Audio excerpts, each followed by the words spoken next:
ادارے نہیں ٹھیک، پولیٹیشنز کرپٹ ہیں، ایجوکیشن سسٹم تباہ ہو گیا ہے، یہ سب کہنا کتنا آسان ہے۔ فیس بک ٹویٹر پہ جا کے ہمارے نظام تعلیم کو یورپ کے نظام تعلیم کے ساتھ کمپیئر کرنا، ہمارے پولیٹیشنز کو یورپ کے پولیٹیشنز کے ساتھ کمپیئر کرنا، اور پھر اس پہ تبصرے کرنا، کمنٹس میں لوگوں سے لڑنا جھگڑنا، یہ سب بہت آسان ہے۔ بلکہ میں تو یہ کہوں گا کہ ہمارے پولیٹیشنز کا یورپ کے پولیٹیشنز کے ساتھ کمپیریزن کرنے سے پہلے ہمیں ہماری عوام کا یورپ کی عوام کے ساتھ کمپیریزن کرنا چاہیے، اور یہ کمپیریزن اگر ہم ایک ریئلسٹک پوائنٹ آف ویو کے ساتھ کریں گے تو اللہ کے فضل سے ہمیں یہ ضرور پتہ چل جائے گا کہ اخلاق کے کس مقام پہ ہم کھڑے ہوئے ہیں اور اخلاق کے کس مقام پہ وہ کھڑے ہوئے ہیں۔ اور یہ جو ہم کہتے ہیں کہ ادارے نہیں ٹھیک، سسٹم نہیں ٹھیک، پولیٹیشنز نہیں ٹھیک، میں آپ سے ایک سوال پوچھتا ہوں کہ کیا یہ لوگ آسمان سے اترے ہیں؟ جو ادارے چلا رہے ہیں، جو سسٹم چلا رہے ہیں، یہ لوگ وہی ہیں جو ہم میں سے نکل کے وہاں تک گئے ہیں۔ تو اگر یہ سسٹم، یہ ادارے کرپٹ ہیں یا خراب ہیں تو اس کا مطلب ہم بھی اتنے ہی برے ہیں۔ Let me tell you a story۔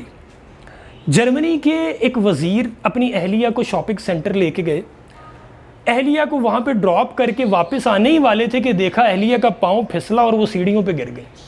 انہوں نے گاڑی وہیں پہ پارک کی، جا کے اہلیہ کو اٹھایا، حال چال پوچھا، انہیں سی آف کرنے کے بعد واپس آ رہے تھے کہ سارجنٹ نے کہا سر آپ کا چلان ہوگا۔ وزیر نے جب اپنا مسئلہ بتایا تو سارجنٹ نے کہا دیکھیں سر، قانون میں کہیں یہ نہیں لکھا کہ آپ کی اہلیہ اگر سیڑھیوں پہ گر جائیں تو آپ اپنی گاڑی نو پارکنگ ایریا میں کھڑی کر سکتے ہیں، چلان تو آپ کا ہوگا۔ اب اس مثال سے میں یہ کہوں کہ ہمارے ہاں وزیر ایسے ہونے چاہیے یا ہمارا ٹریفک کا نظام ایسا ہونا چاہیے، یہ بہت بعد کی باتیں ہیں سر۔ سب سے پہلے ایک شہری ہوتے ہوئے میں اس مثال سے کیا سیکھ سکتا ہوں، یہ میری پہلی ذمہ داری ہے۔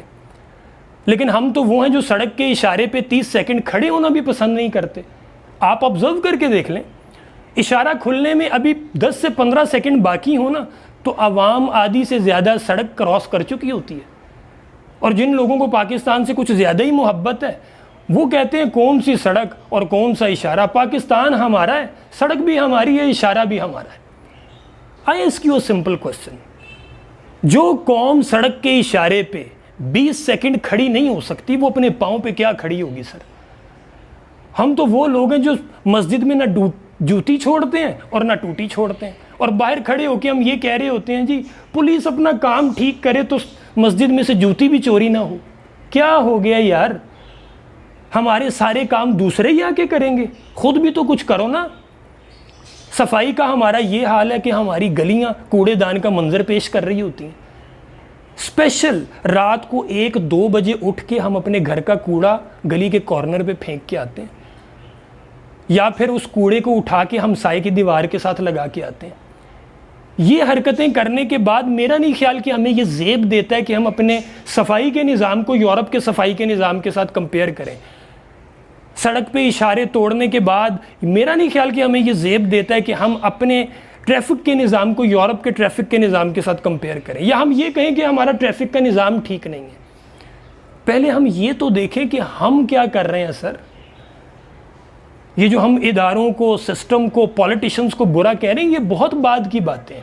بلکہ ہم تو وہ لوگ ہیں جو بینک میں چیک ڈپازٹ کروانے جائیں یا بل جمع کروانے جائیں تو لائن میں کھڑے ہونا ہمیں ہماری شان کے خلاف لگتا ہے۔ ہمیں توہین محسوس ہوتی ہے کہ اگر ہم لائن میں لگ جائیں گے، اور اگر غلطی سے کاؤنٹر پہ کوئی شناسا چہرہ نظر آ گیا پھر تو یہ ہماری شان کے خلاف ہے۔ پھر تو ہم یہ بھی نہیں سوچیں گے کہ اس لائن میں کوئی بوڑھا شخص کب سے کھڑا ہوا ہے، یا کوئی اپنے گھر کا پتہ نہیں کون سا اہم کام چھوڑ کے آ کے یہاں پہ کھڑا ہوا ہے۔ بس ہمارا کام ہونا چاہیے، کیونکہ یہ کام کر کے جب ہم گھر جائیں گے تو پھر فیس بک ٹویٹر پہ کون یہ جا کے کہے گا کہ پاکستان کا بینکنگ سسٹم خراب ہو چکا ہے، اتنی لمبی لمبی لائنیں لگی ہوئی ہیں، میں وہاں پہ کیا کر کے آیا ہوں یہ مجھے نہیں پتا۔ اور ایک آخری بات، ہمارا سب سے بڑا المیہ پتہ کیا ہے سر؟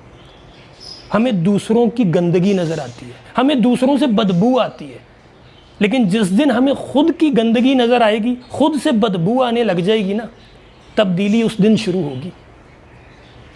ہم چینج چاہتے ہیں نا، تو چلیں پہلے خود سے شروع کرتے ہیں۔ Try it.